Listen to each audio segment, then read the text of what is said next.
તો ગાઈસ આજે અમારે જવાનું હતું મુરજી મોટા બાપે ભાત ચારવા। તો હું અને મારો ભાઈ બંને થઈ રહ્યા છે મુરજી મોટા બાપે બાઈક લઈને ભાત ચારવા। તો હવે થોડાક જ આગળ છે તો ત્યાં જઈને મળીએ ગાઈસ। તો ગાઈસ અમે આવી ગયા છે અહીં મુરજી મોટા બાપે ભાત ચારવા, પણ અહીં તો હવે લાકડા ગોતવા પડશે। તો અમે ભાત ચારવા માટે લાકડા ગોતવા જઈ રહ્યા છીએ।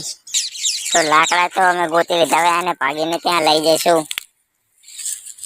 તો ગાઈસ સળગાવી તો દીધી છે, તો હવે ભાત ચારી દે। તો ગાઈસ અહીં ભાત ચારવાની પ્રક્રિયા ચાલુ છે, અને તમારે આવા જ વ્લોગ જોવો હોય તો અમારી ચેનલને સબસ્ક્રાઇબ અને લાઈક કોમેન્ટ જરૂરથી કરજો, જેથી અમારા વ્લોગ સૌથી પહેલા તમને મળી શકે। તો ગાઈસ ભાત તો મેં ચારી દીધા, હવે મુરજી મોટા બાપે પગે લાગી લઈએ। તો ગાઈસ મેં પગે પણ લાગી લીધું છે। ભાત તો અમે ચારી દીધા, હવે અમે જઈશું ઘરે। આજનો વ્લોગ અહીં સમાપ્ત થાય છે।